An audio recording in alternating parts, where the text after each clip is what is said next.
Okay. Well, first time this one's been out of the cupboard for a little while. Okay. About 0, 0.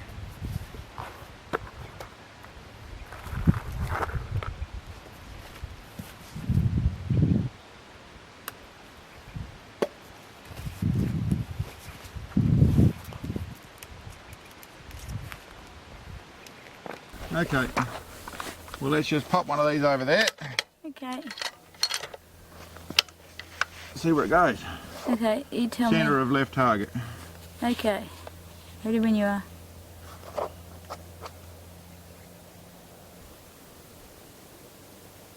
6 o'clock, what'd you read?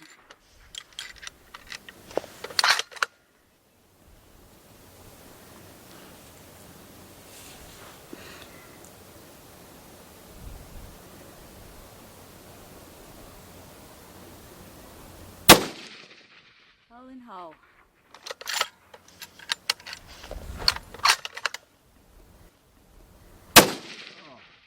Right. Okay, today I just wanted to go through, well actually it's the middle of winter here, or getting into later winter here. It's been wet, we haven't been able to do much of what we do.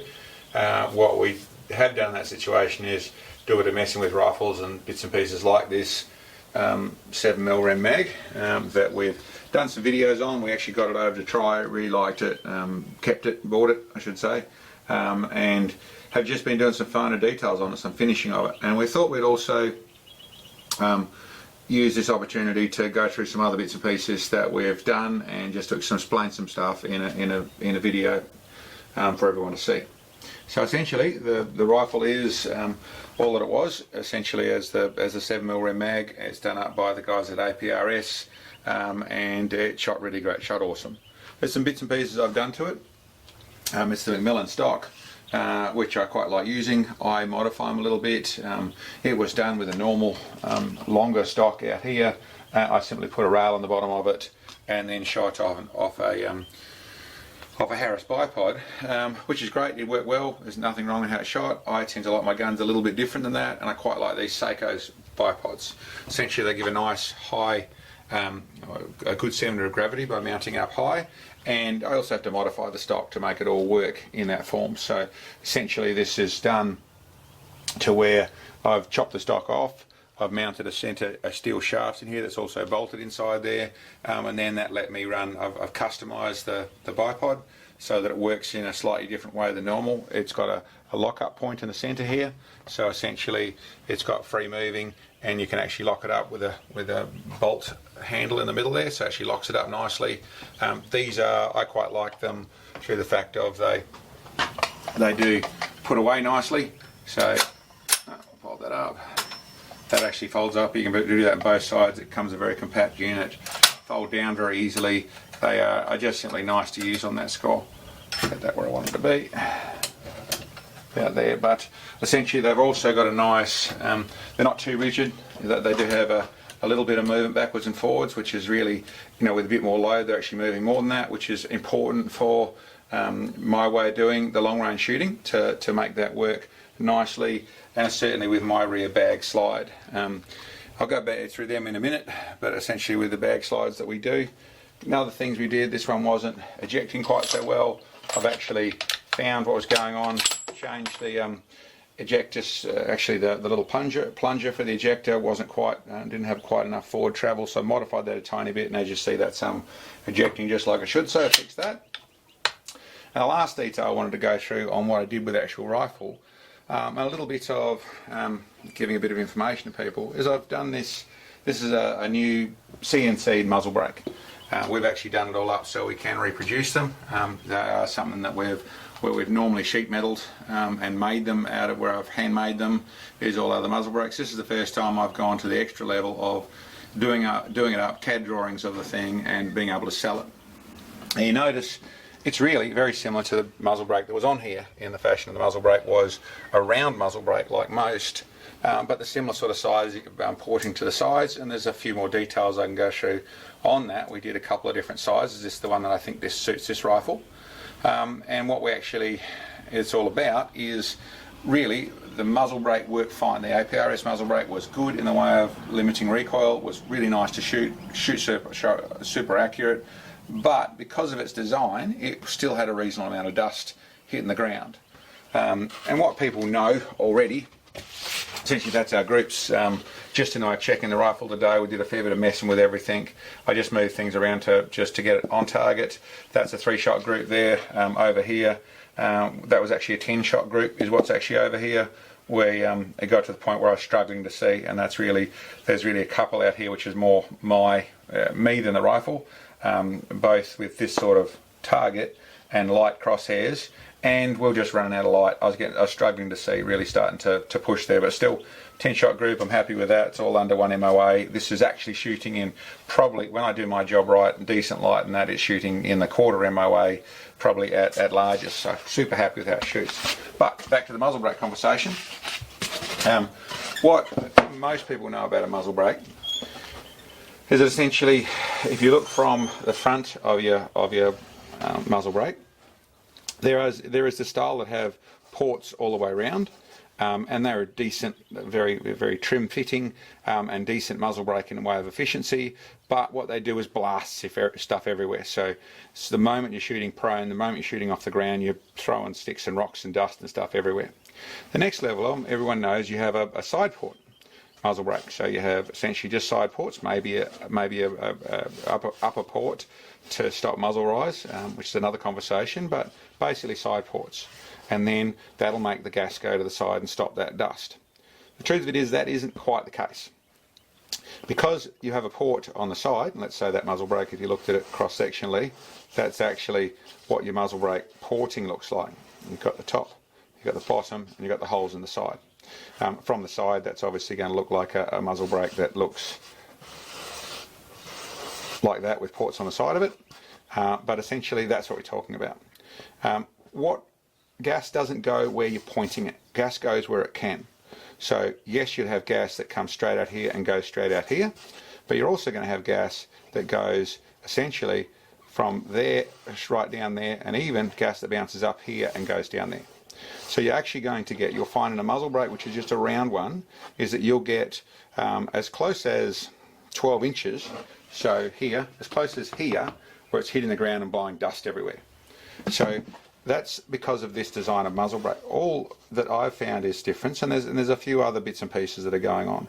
But by making a wider muzzle brake, so you've got essentially the same direction or dimensions if you look from the side, but you have essentially a port like this, is what's actually happening is your gas is going like this. Even the stuff that goes here and bounces over here, which is obviously a lot less, is a lot more diminished, is still going to where that port, if we look at it in real life, that's actually going to be hitting over here or maybe over here. And you've lost a lot of your intensity of your gases once you get out at this level. They're not directed anymore, they lose direction from this point, so the velocity's basically starting to really back off once you're getting over 1/2 metre. So the whole reason for a big square muzzle brake is not to try and look like you've got a 50 cal or anything like that, or to look like a big buffy muzzle brake. The design of it and the reason we use them is to change that angle, to have it where it really is pushing that gas to the side, and by coming to the side it stops it from picking up the dust underneath here. And we've found essentially, I can't test this one properly because it is in the it's in the wet. We haven't got any dusty conditions to test in, but for most of our shooting in the summertime side of things, it's quite a big issue. Dirt and stuff going in our lenses and that sort of stuff. Obviously with cameras and things, that's also a detail. But for just shooting, getting dirt in your mouth, in your ears, all through your lenses, all over your spotter, it's not fun to shoot in those sort of conditions. So it's an important detail for us in the dusty condition prone shooting that we do. And keep in mind, the dusty conditions is exactly what we hope for. That's how we can see our long range shots, or more to the point, see our long range misses and get ourselves on target. In the extreme long range, we really want those dry conditions. So that's and also I would say, from my experience, the absolute most accurate I can shoot is prone. Shooting off a bench, setting up a table and shooting like that, I don't find I have the same accuracy. That may be just a me thing. It suits what I understand of shooting. It suits how the body is involved with the shot. But certainly for us, in this sort of conditions, the most accurate way we can shoot. So the other detail I want to touch on with this was our bases. For those people who don't know, the base you normally see us shooting on, this is probably the most common one we use. But these are 3 versions of a base that we designed. And then I do produce. The design of the base, for those people who are once again unaware, is essentially you can adjust, the basic ones are to adjust, simply tweak your height up and down to be able to get it spot on for what you're doing. Now obviously the old school way of just shooting with a bag is essentially just squish your bag and release your bag to actually place your shot. There's a couple of things going on with that which, although works and although is actually just as accurate, in the long term it's not quite as comfortable. And so in the long term it becomes slightly less accurate because you are squeezing and pushing on a bag. So if you understand the process of shooting, is that part of what you're trying to do is you're trying to relax your body so that essentially you don't have tension in your muscles fighting things. So obviously just gripping with your hand isn't actually. You actually have tension right through your left arm. Not so much of an issue when you get all set up and for a couple of shots, but if you are in the world where you're either holding that position for a lot longer or you are doing multiple shots, you'll find, and to be truthful, I found it more with Sam shooting, that would be something that would start to fight her and starts to become uncomfortable, starts to wriggle around, start to push harder on the bag, start to get loose consistency. And a huge change for her level of shooting, for what she was doing, was this system here. This is our first one. It's a tiny bit different. It's got a different knob on it. We sell them with the big knobs that you'll see over there. But essentially, this was, not our first version, but our first proper version, where we'd actually done it to where we could reproduce it. And it changed things dramatically. It really made it to it's much more comfortable to stay on target. It's more comfortable to set up on target. You really can, rather than that normal thing of wriggling your bag around and getting it to a different place and messing around to get it on, you really can plonk it down there and wind it up. There's a couple of different spaces we also run to run extra height, or less or more. So there's a couple of different lightweight foam spaces that'll sit underneath that bag and change that height depending on what you want. But found it super nice in a way of easy to make the thing shoot accurately straight away, just more relaxing in the way of that bag position. It also uses, and as I said with the bipod, having this motion backwards and forwards and having that all dead straight to where, as you'll notice, the attitude of that barrel is staying dead straight as it goes back. That is really the nature of it. Obviously that it comes from the world of bench rest shooting, where in F classes where the rifles have it all set up on a bag to move smoothly backwards, which is some of the best grouping in the world. Well, this is really trying to duplicate that in a tactical form, in the ability to go and lay in the dirt out there and be able to duplicate that, and with your body centered right behind it, you're able to use a normal weight, normal style gun to be able to shoot like that as well. So essentially that's that level of it. The one we're normally using now, there's actually someone emailed us and said, listen, can you build one with windage adjustment? And yes, we can. It wasn't that much difference in design to be able to build one with that windage adjustment. So it has both elevation, which actually winds up and down quite simply here, so you really can fine tune it in nicely on there, and once you've got everything set up, you can then tweak things just a little bit as you're moving around, as you're shooting, as you're dealing with wind, as you're dealing with stuff. You can actually wind it quite simply left and right and fine tune it. So the other feature of these bags, these rests, I run some elevation in the little feet underneath here, and there's a couple of things going on. You'll notice we have the minimum one, which can even be a little bit lower than that. So that's the lowest unit, and probably more suited to table shooting. It still works in the range. We certainly used it there, but I found that I went to this version, which has just a wider, lower base, and that simply gave me more ability in some of the really rough terrains and things you're shooting in, to be able to have that little bit more width, so you're not so prone for the bag shooting over. one of the things in one of my previous videos I go through, I like to have the rifle sat up quite a way. I like it up. I like my chest off the ground. You lay the gut on the ground, you lay essentially your shoulder points are on the ground, that sort of stuff. I like to be up a little bit and have my neck a little bit straighter. It's one of the things I found is that when you're laying right down, as the classic thing is, you're right down your ground, you've got your chest on the ground and you've got your neck wrenched up trying to shoot like that, I found that causes tension in my neck. Now I'm an old dog with sore bits and pieces, so that nags me. But the truth of it is, if it's happening to me, it's even happening to the young dogs out there in the way of you're getting tension in places. Some people it works fine and leave them alone. If it shoots well, as I'd always say, if you're shooting well, leave it alone. But in the way of looking for extra bits and pieces, it's one of the things I found. Got myself a bit off the ground, so I like elevation. So I quite commonly shoot with one of the, or even two of these frames wound up, and I'm using the nice big wide platform, as you can see there, for stability. So it's really got some width about it. It's deliberately done with 3 feet, so it's essentially can position itself on any terrain. It's not going to wobble around like something with 4 feet would, but it can position itself quite nicely like that. And this does really does make our shooting nice. But actually one of the things I wanted to talk about with these was that I actually use these a surprising amount. It's something you sort of take for granted because we've got it. I designed it, we got it, we use it all the time, so we just sort of take it for granted. But I bore sight my rifles with it.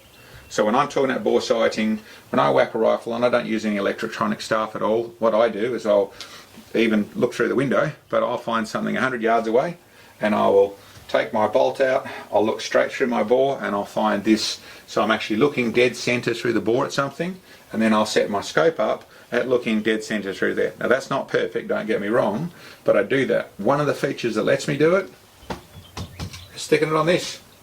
I can just whack it on, I don't need a proper bag or anything. I can just put some foams on here, put it on the back there, get it roughly right, and then I can actually very carefully dial it in precisely to where I've got wherever it is to be right on the target, so that barrel is dead perfect. So then I can actually look through the barrel hole, make sure where that's shooting, or where that's pointing I should say, and then set up this right and get zero. We really generally are on our first shot within 1 inch of dead center of the target, because you do through that. You simply set it up, your barrel nice and straight, set this up nice and straight, go out and do it, and you're very close. So, and then there's other details that we can use this for as well. You'll see on some of our videos, I'll do shots at whatever range they are, and sometimes we video it, sometimes we don't, but quite commonly Sam will sit down and have a shot on that. Now, she's quite a capable shooter, but one of the things that makes it really easy for us is I can sit up from the gun and have it where it's pointing dead straight, so she can lay down behind the gun, or anyone can lay down behind the gun, and it's on target. And don't get me wrong, you've got to do all the right things when you pull the trigger. Your body's got to do the right things, your fingers got to do the right things, you've got to have your mouth on the right angle, you've got to get everything right. But the ability to hand on the gun so quickly to someone else is the fact that I can set it up where my hand is not what's putting that on target. It's on target. Like I said, your body's got to do everything right before. This doesn't make miracle shooting. You can't line this up and press the button electronically or anything like that. But in the way of that hand-on side of things, that works really well. And I can't think, there's other things we use these things for, but they really are a nice piece of gear to, which, like I said, we take for granted now. So I thought it was something I'd like to share. The last bit I'd like to share with that is for those people who've asked. Yes, they are all stainless steel. You'll notice you can still see the stainless steel welds. I TIG weld these points, but they're stainless steel and aluminium. The stainless steel bolts, stainless steel bits and pieces in them. So they really are a durable thing. I've been asked about, and yes, you could Cerakote them. Yes, you could paint them, camo them, do whatever you want to do. And for the guys who wanted to go down that road, absolutely, I have left it to where they're clean. So they're very durable. These type of things you can bounce and you can skid, and they it's not what we like to do in the equipment, but these are not going to scar up and scratch up in the fashion of ripping paint off. They are a durable stainless steel, what I see as, and we've had comments of, a quality product that work really nicely. So anyway, that was that little bit of sales. The rest of it, gun, yeah, super. The rifle, super happy with it, shooting really nice, sorted all out, and a new muzzle brake. It's something that that essentially we've been asked a few times about if we would sell them, and our other ones that are one-off handmade, no, we wouldn't, because essentially it would be ridiculously cost prohibitive, and they are individually made to the gun. These ones here, this is a CNC program I've actually done up, and we can reproduce those. They have been done on the 5/8 by 24 thread. But really, if someone wanted a different thread, we could go there. There is a bigger version, which actually I'll go and get those other bits right now, and I'll put them there so you can see the other choices. There's the these are the other options. We have essentially I should go through that. This was the brake that was on here. It's a very nice finish brake they do at APRS. And did the job perfectly in the way of shooting wise, but as you'll see, if you look at those angles, it could still push up a fair bit of dust. So quite a nice looking brake. The first one I actually did was really, if you look from the side, pretty much a duplication of the unit from the side, but wider with the angles that would suit. That's quite a big beefy brake. In my thoughts, when I put it on there, it was a little bit big for what this rifle is. It's a 7mm. It's trying to make it look like a 50 cal or something. It was just a bit big and a bit blocky for it. I think it would suit for the guys who like that sort of thing. It would suit, and there may even be a little bit of braking through the slightly different areas, slightly larger area in there, which I haven't tested, but probably will be a tiny bit better braking for something in the 300 Rem or the 3 Lapua or that sort of stuff. Probably a little bit better. These are also for, we could go to 4 ports or 5 ports. It is a simple program that I can basically change and get them produced quite easily. But as you can see from what it was to there, of the same side profiles essentially, and then we've stepped down and down to go to something that I've noticed on the video I haven't analysed properly, but to be truthful, felt even better in its braking. Felt really, really nice, very low recoiling gun, and I quite like the look of it. It is a bit tough, but it's not too, if you look right from the side there where you normally see it, it's not too offensive in the way it looks. And we'll have to test, but from all the previous testing I've done, that's going to be really good in the way of keeping that dirt from throwing around too much. So that'll work really well. But those are the choices that we have, that we've actually got. This one isn't, that's the one. That one there you can get from APRS. Quite a nice simple brake, but just a bit much dust for us. This one here is, like I said, the first version, and we've got what I think suits this rifle. The last thing I wanted to say with the bags, with the adjustable bag bases, I had quite a few questions on what's the bag we shoot with. We've tried lots of bags over the years, I should say. This kit here is an Allen shoot and rest, I think it's called. Essentially it comes with these two, so it's a forward one and a rear one is what's designed for a normal rifle. And I found these great. They're nice little, not too heavy. They got a nice slider barrel and a nice protector on the top. They go in with there, and you'll find them all over the world. They're sold. Like I said, they're an Allen bag set. Not very expensive, and they do the job really, really well. So anyway, that's about what I can tell you with this setup. I hope that wasn't too windy. The shooting side of things, it shot well. It rained on us, that's why we came in here. It's really hard work getting anything done out there this time of year. Yeah, I love this rifle. Great little thing. The 7mm round is really nice to shoot with. We've already taken it out to 2,400 yards. Probably got a longer shot planned for the thing, but I'm really happy. I'm happy with the way that rifle looks. It's all the things I wanted it to be, and everything's working really, really nicely. So anyway, thanks for checking us out again, and we'll catch you next time.